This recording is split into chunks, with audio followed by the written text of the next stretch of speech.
So you found the perfect person. Let us help you find the perfect diamond. My name's Tracy and I've been with Dean's Jewelry since 2007. I'm one of the trained professionals here that can help you in your diamond buying experience. Come with me, we'll learn a little bit about diamonds and I'll help you get the most bling for your buck. In the diamond industry, you hear a lot of talk about the 4 C's and how they help to create the value of the diamond. The first C that you hear a lot about is cut. And basically, all cut refers to are the different ways that you can cut a diamond. There are a lot of different ways that you can choose from.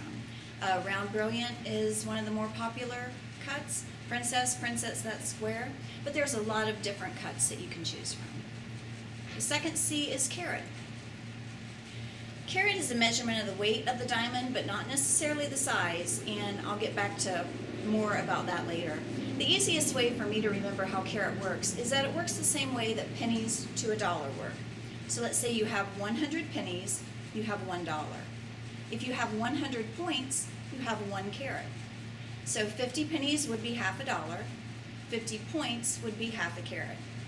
We have diamonds that weigh exactly 0.50, which is exactly half a carat, or diamonds that weigh exactly 1.0, which is exactly a carat.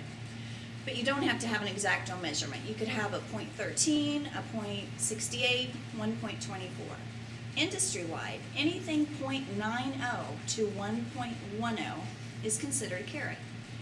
And the reason for that is if you were to take a 0.94, set it right beside a 1.00, to the naked eye, just to look at those 2 diamonds, they're going to look almost identical. It's going to be very hard to tell the difference between those 2. Plus, if she's got a 0.90 on her finger, she can say, check out my carat. The third C is clarity. When we're talking about clarity, we're talking about the identifying characteristics within the diamond. Every single diamond has identifying characteristics. It's actually something that's formed in the diamond while the diamond's growing in the ground. It works much the same way how everyone has their own individual fingerprints.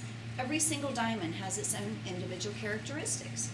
This is the GIA Clarity Grading Scale. GIA stands for Gemological Institute of America. At the very top of the scale, you have internally flawless, followed by very, very slightly included, very slightly included, slightly included, and then this is the included range. If we put numbers to the scale, let's make the top a 10, the bottom a 0, the middle, that's actually an 8. The reason it's an 8 is because only the top 20% of all the diamonds in the world are graded SI2 and above. That leaves the other 80% down here. That's where we get that 8. I also like to tell everyone that if you have a diamond that is a carat or less and it's graded SI2 or above, you're not going to be able to see any identifying characteristics within that diamond with the naked eye. Compare it to a VVS or an SI2. To look at both of those diamonds, you're not going to be able to see any identifying characteristics with the naked eye. However, you're going to be in a lot more money if it's up here in the very, very slightly included range. Now, to give you an idea of what it would take for a diamond to get one of these grades, let's take this 1 carat diamond that we talked about earlier. We're going to blow it up 50 times. So this is going to represent a 50 carat diamond. Now, I don't know about you, but I've never even seen a 50 carat diamond. That would be a really, really, really big diamond. Let's pretend like this is a 50 carat diamond. So for this 50 carat diamond to get an SI grade, it's going to need an identifying characteristic that's going to be 1/10 the tip of my ink pen. That's not the whole head of the pen, that's just the tip. So on a 50 carat diamond, it's going to look something like this. Pretty small. For it to get a VS grade, the identifying characteristic has to be 1/20th the size the tip of my pen. It's even a little bit smaller. For it to get a VVS grade, it has to be 1/30th the size the tip of my pen. And that is so small that I can't even show you what it would look like on a 50 carat diamond. So imagine if this were a 1 carat diamond, how small those would be. Now every diamond falls within a range. Let's say we have a diamond graded VS2. It's a very small range, but one could fall at the top or the bottom. Now if it falls at the top of the VS2, you can see it's closer to 10. But that's still a really small range. Look down here. The I1 range is much bigger. It could work the same way though. One could fall at the top or the bottom. If the diamond falls at the top of the I1 range, it could have some identifying characteristics on the outside of the diamond that look something like this. If it falls at the bottom of the I1 range, It can have identifying characteristics that look something like this. So there is a tremendous difference in what these two diamonds look like. They're both getting the same grade. They're both getting an I1 grade, but the difference in what they look like is tremendous. So it's never fair to compare one I1 diamond to another I1 diamond unless you know where within this range it falls. Now the 4C is color. When we talk about color, we're talking about the amount of color or the lack of color within the diamond. Color is graded face down, and by face I mean the flat part of the diamond. The pointy part, that's called the culet, it points straight up. It's graded face down on a white background up against a master set of stones. And then your diamond is taken right beside all the diamonds till they find the one that it exactly matches. And that's how it's given its color grade. The color grading scale starts at D, works its way down the alphabet. D, E, and F face up or face down colorless. It doesn't matter how you look at your diamond, you can't see any color within your diamond. G, H, I, and J face up colorless. And face up's how it sets in her ring. So when she looks down at her ring, she can't see any color. Now, if she would pop that diamond out of its setting, turn it upside down and put it on a white background, because that's how diamonds are graded, then you might be able to see some color down here in the IJ, more so the J.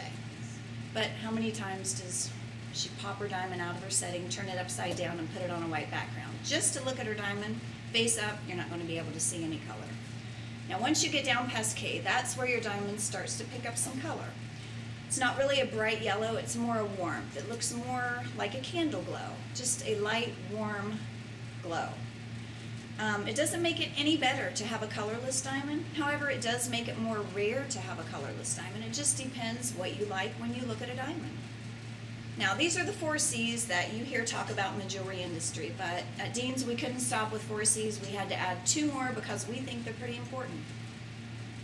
The 5th C, tell me if you agree with me. Do you think it's important? It's cost. Absolutely. How can you talk about diamonds without talking about the cost of the diamonds? A lot of people are going to tell you that these 4 C's determine 100% of your cost. It's actually not true. These 4 C's determine only 20% of your cost.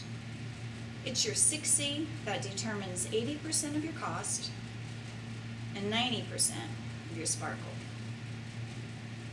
You ask us women what we want in a diamond? That's it, we want sparkle. The 6C is cut.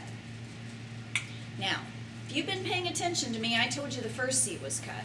I really wish I could have told you the first C was an S for shape, because really, to me, that's all that means. The different shapes that you can cut your diamond into. What this cut means, this one stands for the length, the depth, and the width proportions that your diamond's cut into.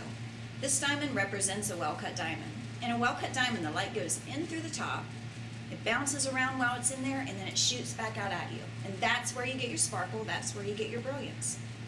Do you remember earlier I told you carat was a measurement of the weight of the diamond, but not necessarily the size?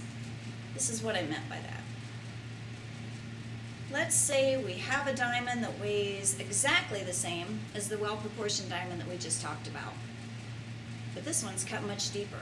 In a diamond that's cut too deep, the light goes in through the top and it goes right out the side. It doesn't bounce around, it doesn't come back out at you, and you don't get the sparkle. And it works very similar with a diamond that's cut shallow. All 3 of these diamonds weigh the same. But in a diamond that's cut too shallow, the light goes in through the top and right out the bottom. It doesn't bounce around and it doesn't come back out at you. And at Dean's, we know that a well-cut diamond is what you want, so that's what we always strive to buy. I always like to tell everyone that knowledge is power. It's very important to know all this. Buying a diamond is a big purchase, probably one of the bigger purchases that you'll make within your lifetime. So it's important to know why you're spending what you're spending.